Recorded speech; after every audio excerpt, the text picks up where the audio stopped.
Hi, Dorothy. How are you? I'm great. How are you? I'm doing great. Thank you so much for saying yes to be interviewed today. I'd like to introduce myself formally. My name is Nicolette. I am the creator for the podcast titled You're Worthless. Read that again, the juxtaposition of your very soul. So, salary negotiation. It is something that I had often feared myself, being in the corporate previously for the past 15 years. FYI, I just left my 9 to 5. So, but I am sure a lot of people will be able to take something away from this and resonate. So, I would like to read a bit of introduction for our listeners, and then we can get right into our conversation. Sure, sounds great. Awesome. So, hey everyone, we have Dorothy Mashburn here with us. Dorothy is a leading authority in negotiation who has a burning mission to champion the underserved at corporate tables and close the gender pay gap. With a track record of negotiating pivotal deals with global giants and managing international teams, her unique insights empower minorities and women to achieve their dream jobs and salaries.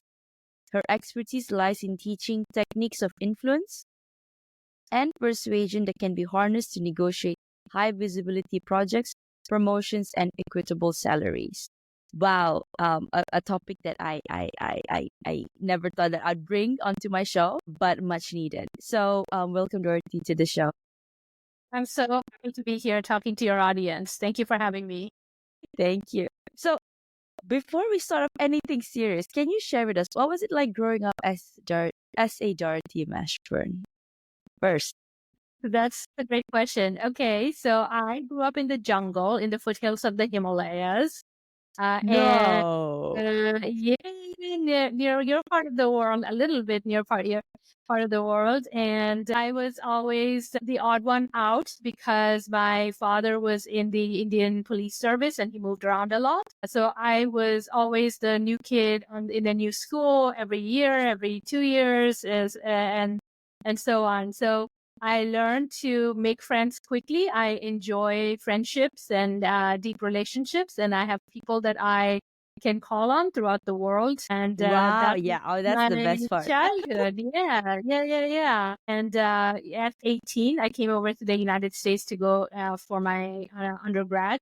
And then ended up going through MBA school and getting jobs and getting married and everything here in the Staying United States. there, like settling down Yeah, in the yeah, States. yeah. Also, wow. Okay, so can you share with us your backstory on how you got to this topic of salary? Why is it your niche? Yeah. I have a passion to help people who were in my shoes 15, 16, 18, 20 years ago. I was a new kid in a new country, new culture. Even though I spoke English, the English that was spoken here, the jargon, the culture was so different to anything that I had been exposed to before. So there was a lot of trial and error and learning by doing, failing, getting back up, surviving, and then figuring it out all over again, right? For every single thing, it took a lot of effort. So I've always been a champion of people who have not had the privilege of a established network, their own parents who've helped them through the ropes in particularly corporate America.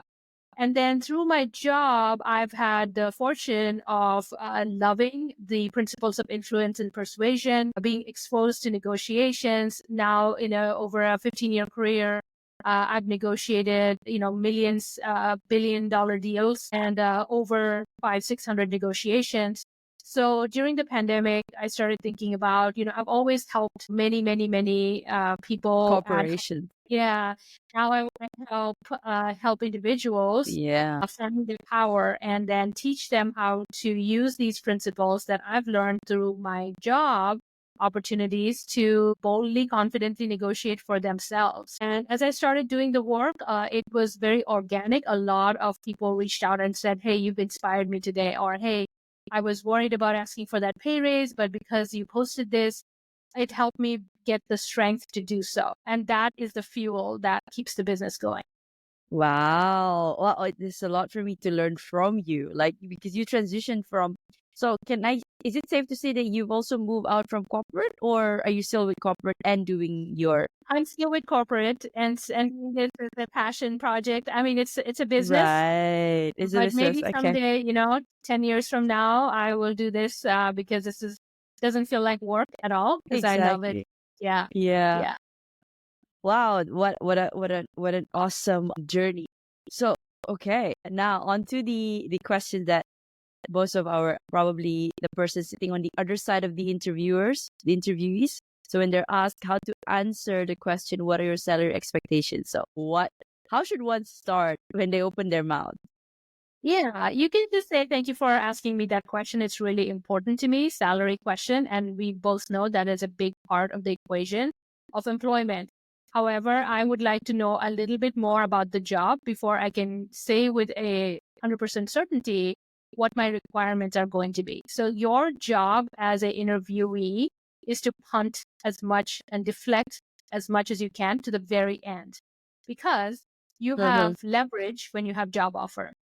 But until you have the job Right. offer, the leverage belongs to the employer. And you don't know, right? A lot of times we think the job consists of X, but then when you're in the job, it's X plus Y plus Z plus A, plus Z, right? X negative, We all know that. X dash one, X dash Yes. two.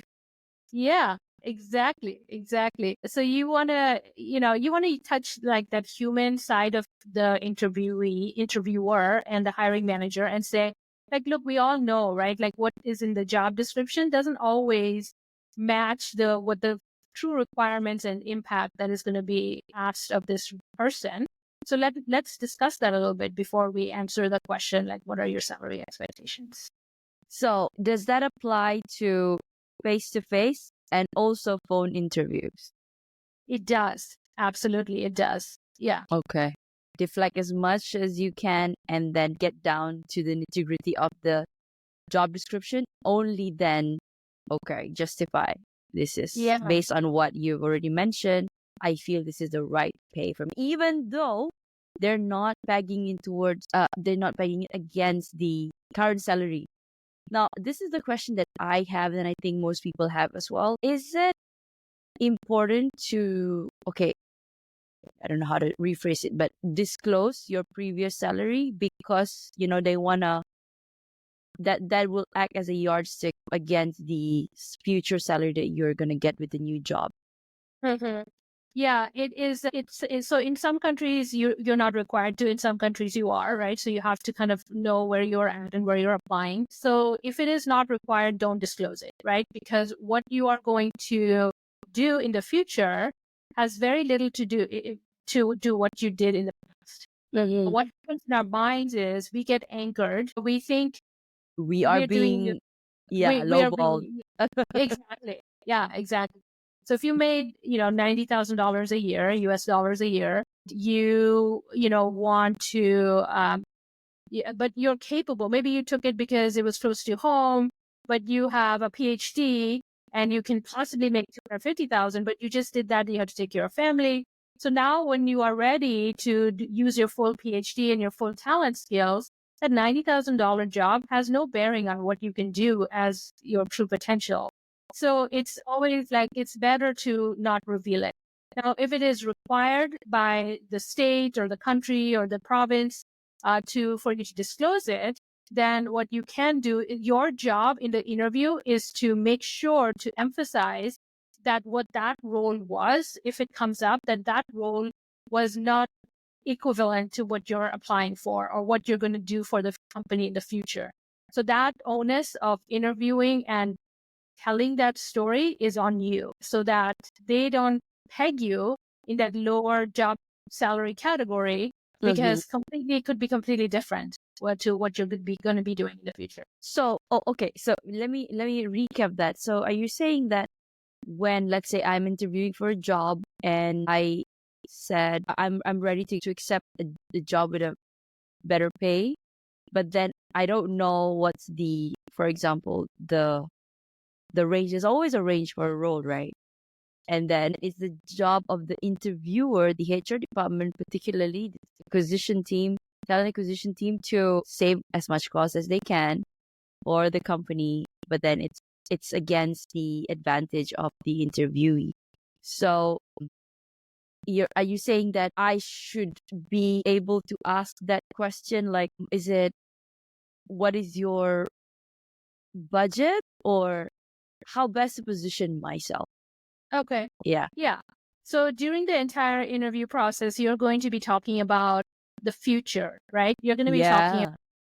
That's right. how you're going to come in and help the company Mm-hmm. have the results that they're expecting. It could be revenue, it could be cost, it could be process improvement, whatever they're hiring you for. And when you talk about that, don't ask for what is the budget. Just say that when I come in, so you're going to ask, like, what are you trying to solve by having this role filled? Or what is the job required? Like, what are you trying to do? Right. And so they'll tell you, right, we have a project that needs to be delivered ASAP. There is, something we have to get approval from a regulatory body yesterday. We need help. We need a project manager, whatever that is. Then you start talking about, well, I have that experience, and you tell the story, in my previous role or previous to previous role, I did X and we delivered the project on time Mm-hmm. and under, so I have experience to do this for you. And then you sprinkle that in during the interview. And then when it comes to salary discussion, you say, like, remember, I can hit the ground running because I have the skills Experience. necessary. Yeah. Skills, experience, and I can deliver this, whatever it is that you need. And then you say, in order for me to do that, it's going to cost, and you're This. not going to say like it's going to cost this, but the Yeah. value I bring is worth X money, whatever your salary requirements are. Awesome. So it's important also to be courageous, and I think to also do a bit of market research Mm-hmm. for yourself, and see where you are, what value you bring to the table. And I think this flows nicely to my next question. So when do we walk away from a negotiation? Hi, I'm Nierras, your host of the Your Worthless podcast. Now, if this real raw stories hit home, don't wait. Please follow, like, and subscribe my Spotify and YouTube. For bite-sized inspirational reels, follow me on Instagram, TikTok, and LinkedIn. Don't wait. Your transformation starts today. Thank you, and bye for now. Yeah, yeah. With a job, it's always a little bit tricky. But what I recommend is, if possible, go get a second offer, right? Now, in a tough job market, the answer would be different. But let's just assume that the job market is pretty amenable to job seekers. You go get a second offer, or you say to your Oh, current company that, nice. Okay. I want to be promoted or whatever, right? So let's say you have a job offer from one company and you're in the middle of negotiations. Then you go to your current company and say, "Hey, I would love to be promoted. I've done 6 years of work and I've done this. What do you think about getting promoted?" Now, whatever your company says, that's your option B. We call in negotiation parlance, we call it BATNA, best alternative to a negotiated agreement, but it simply means your option B. So if your option B is better than option A, which is your job you're negotiating, then it's time to walk away because you're going to stick with what you already know, your option B, right? Because it's better.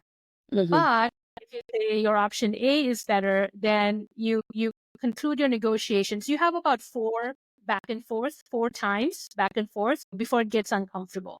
So if you've done the fourth one and then you check with your current company and this is still better, then you take the one that is better and you leave your current company and go take that one. And so now you can use that current company as a leverage point or a second job offer as a leverage point to the negotiation that you're doing. Wow. Wow, that's pretty brave. Because I've never, for me, like throughout my career, then I don't know if I'm going to enter corporate again. But before, I would probably stick to a company until it gets uncomfortable. So the situations for me were I've learned enough, and then it's time for me to try a different thing. Or some of it, the culture wasn't a good fit for me, and then I left. Or some of it also, I've been let go. So and because of the reorg and all those things. So I guess different people have different take or perception or their risk appetite on whether they want to put themselves out there or whether they want to. But I think and because they are also tied to factors such as stability, providing for family, etc. Right? And also now I did mention a little bit of that, but so how does one build confidence and charisma if they want to be on the other side saying, yes, this is my word, and this is what I bring to the table. Yeah, I when I work with my clients, we work on this concept called your want portfolio. So your want portfolio is exactly what you said: stability, culture fit, right? So all of that. So it's not just salary. If you think about it, it's compensation, it's way of life, it's quality of life, it's what's important to you. And so when you work on the want portfolio, when I work with clients, that is your true north. So if you are in a back and forth and you say, you ask yourself, is my want portfolio getting, checked? Am I getting check marks on all my requirements? And if you feel shaky or in self-doubt, go back to your want portfolio and say, wait, this was what's important to me. And this company or this organization is not willing to meet with me on that, meet me at these requirements. And so this is not the right fit for me. And then you also tell yourself that the company is giving you a job, so that's a good thing, but you're also bringing services. So it's not that it's one-sided, one side has all the power. You got to think of it as an equal relationship, a partnership, and then go back to your want portfolio and say, okay, this company is giving me $1 million, but I have to work 100 hours a week, and I don't get to see my family for a year, like all that. Then it's like, oh, no, I don't think this is right for me. So it's really important to go back to that, the core of what you're looking for in your job. Don't lose yourself in a job. Yeah. I would say. Yeah. And it's also important to a relationship as well. I mean, not just a job, or in anything, right? Yeah. And every person is different and they have different life situations. So it is the most important in a negotiation to identify for yourself what are your top priorities that you're going to go get in the negotiation. Wow. Thank you. Thank you for that, Dorothy. So how and why do women self-sabotage their negotiation? Yeah, that's a $100 million dollar question. Oh God. I would say I was a victim of that too. Yeah, same, right? Same. And you have to give ourselves a little bit of grace, right? Because I don't want to go into like history lesson, but there is a lot of social programming, whether it's movies, plays, stories, fairy tales that tell women that we have to be the nice girl or the quiet girl and good things will happen, right? Like if you take Cinderella, you're supposed to be sweet and kind and Prince Charming will come and rescue you. Yeah, like pick any story in any culture, and the message for women is to be seen but not very, very loud, be competent but not arrogant. Yeah. Not too much. Not too much, right? Yeah. And the research tells us that when women stray from that societal path, both men and women penalize us for straying from what is called the normal thing for women to behave as. So there's a ton of society pressures on this programming. So we've got to acknowledge that, right? And so it's not all us that is we're thinking, oh, we are deficient, or it's everyone telling us that there's something wrong with you if you stray from what is expected of you. So once you acknowledge that, then you've got to think about, is it true that I'm thinking imposter thoughts?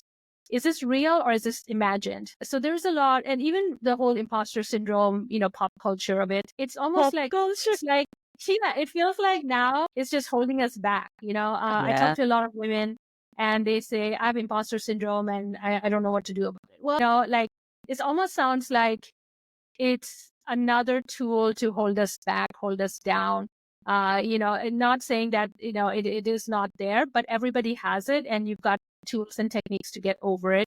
But you've got to also kind of think about what are some of these stories that we're telling ourselves that keep us in this self-doubt mode. I love it. Yeah. Yeah. And there was a recent study out of Stanford that says, at least I don't know if it's international, at least in the US, women are asking for more since the Linda Babcock study, Mm. but they're being denied more. So it's interesting how Yeah. Okay. yeah. Yeah. What are your thoughts on that? Like, okay, women know their worth. Okay, I know this. I know I bring this, so I'm gonna stand up. But then you have this pushback from both women and men Yes. saying, okay, making you doubt yourself, and also resulting in you having imposter syndrome. So what are your thoughts on that? I'm not gonna ask Yeah. like how do we deflect that, or maybe how do we get past that, but because Yeah. there's so many ways to solve that, right? Yeah. Yeah. There is a good book. Actually, I think it's a book now. It was a study by Alison Fragale. I don't know if I'm saying it right. Fragale. But Mm-hmm. she talked about this concept of a likable badass. It's Ooh, I like that. yeah. It's Hashtag basically likable badass. badass. I'm So gonna it put it, that it as is my true. Yeah. hashtag. Yeah, it is true, right? That we have to walk this fine line, right? We can't be too aggressive, we can't be too meek. So Allison talks about this likable badass where you are still driven, you're still delivering results, but you're approachable.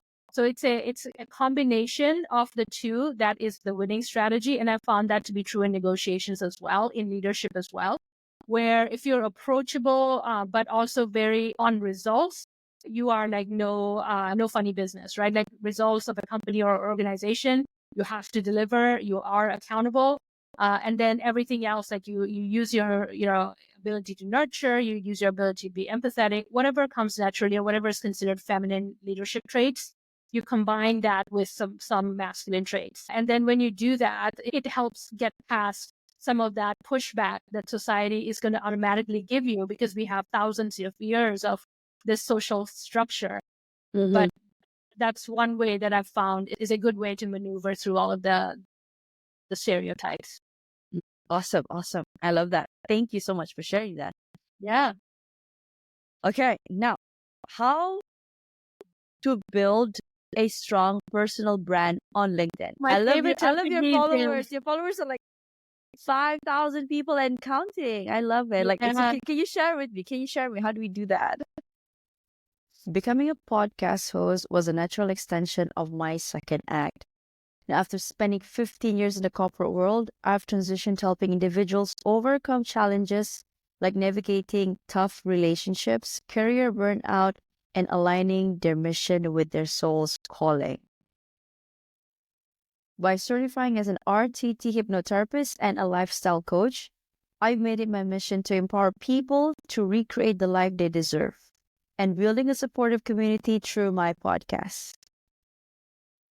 Now, let me ask, are you facing challenges like struggling to reprogram your mind to attract wealth, weight issues that feel like a constant yo yo, insomnia or restless nights from daily worries, or just a lack of confidence in public speaking? If the answer is yes, visit www.thenierrasholisticlifestyle.com and grab a free hypnosis audio of these common struggles. It's a sneak peek into how my coaching works. Are you feeling shy? Don't be, because I'm as real as it gets. Let's connect on Instagram and LinkedIn and start your transformation today. I've just been posting like what comes to me and my heart, and I've been thinking Right. about what would I have wanted to know at 21, or 22 or 23, or, like every year that I didn't have a mentor or somebody to look up to, I just post, and people have been responding very nicely to that. It's just trying to have those genuine connections versus like trying to chase like a viral or anything like that. Post or just trying to get them to work with you, right? Yes. Just Yeah. posting. Yeah. Yeah. Exactly. But yeah, so that's been so LinkedIn is, you've got to, I actually just published a newsletter, so you can probably check it out on LinkedIn. Breaking Barriers is my newsletter. And I talk about clarity is key. Like, what are you trying to do in the short to midterm? and then post for that. So you could be trying to get a promotion or attract a recruiter or build a business. First, you've got to define that. And then who's your audience? Is it your recruiter? Is it a boss? Is it other people you're trying to get into your business? Who is that? And then your content needs to be of service to them. So, for example, say my client is somebody who it feels stuck in their job and wants something new for themselves. So my content is all about, hey, if you're feeling stuck, I was in the same shoes. I was in your shoes, and this is what I did to get unstuck. And if you need help, reach out to me. Be one way. Or if I want to say I'm a sterilization expert, so I'm going to start posting on sterilization, right? What are the environmental impacts of it? What do I know about it? What is the regulatory work look like? What is my unpopular opinion for the future? So those are some of the things that you can start posting. Post like 2 times a week, and then increase it. That's a great way to get noticed. And you will notice, like I requested one of my clients to post, and she got 1,700 impressions the first time she posted, and that got her like really excited. For reference, like if you post every day, you probably get like 300 or 400.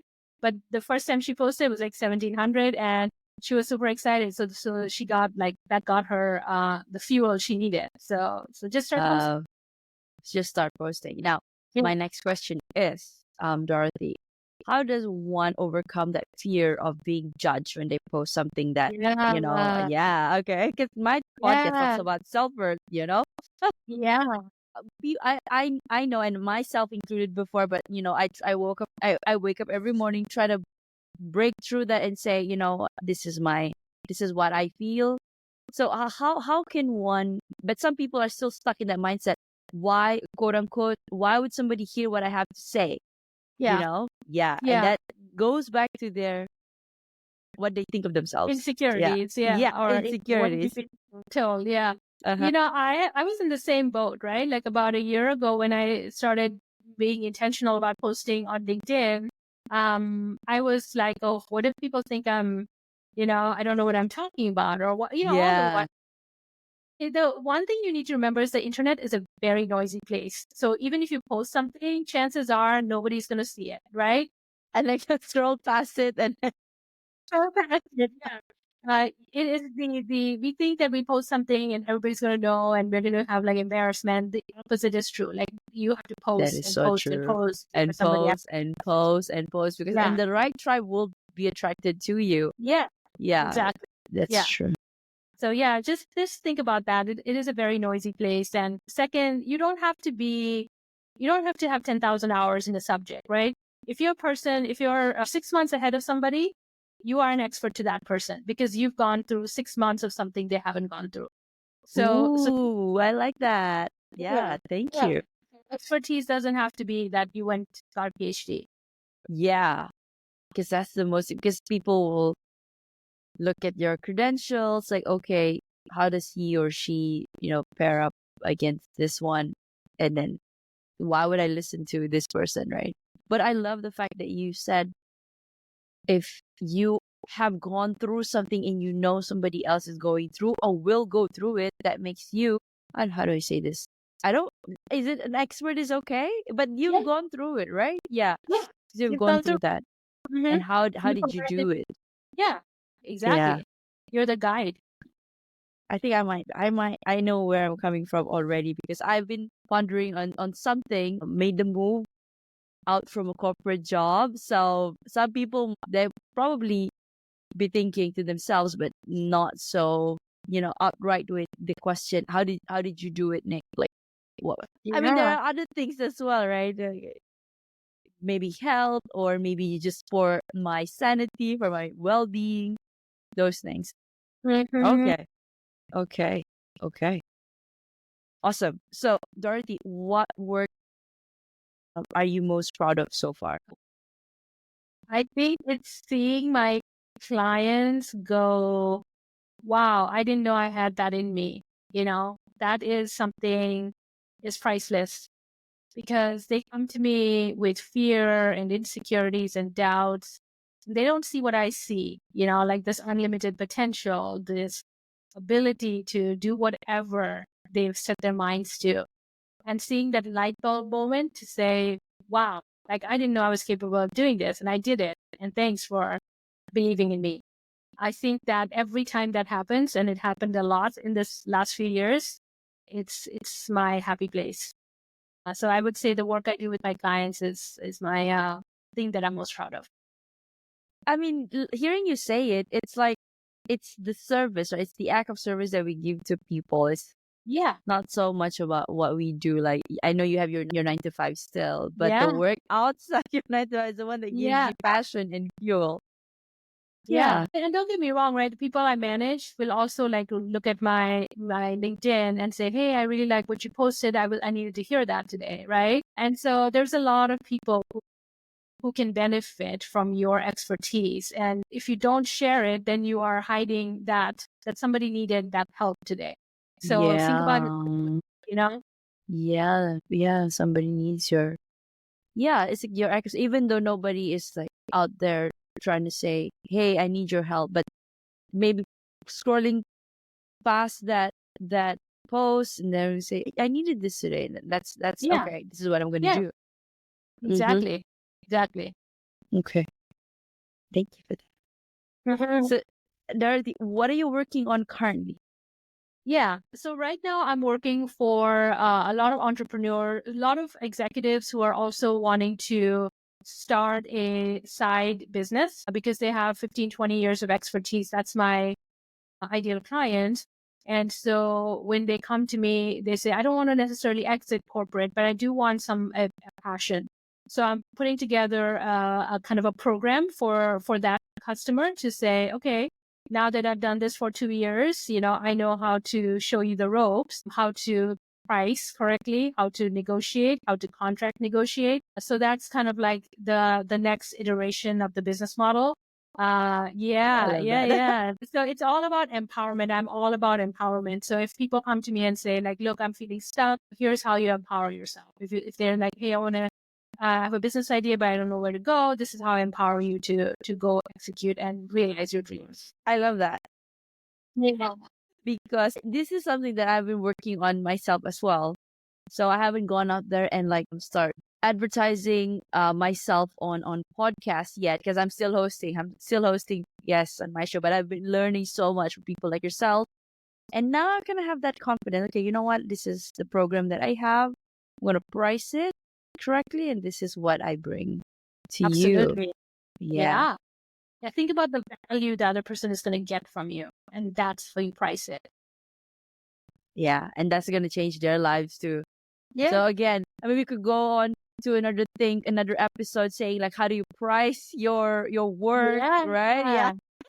Yeah. Oh, Let's do it. yeah, let's do it. Let's perhaps set up another one so people can benefit from that as well. Okay, Dorothy. Now the pivoting to the self-worth question. So now for you, the question is, how would you define self-worth and why is it crucial for personal growth and happiness? Ooh, that's a big How do you question. think? Yeah.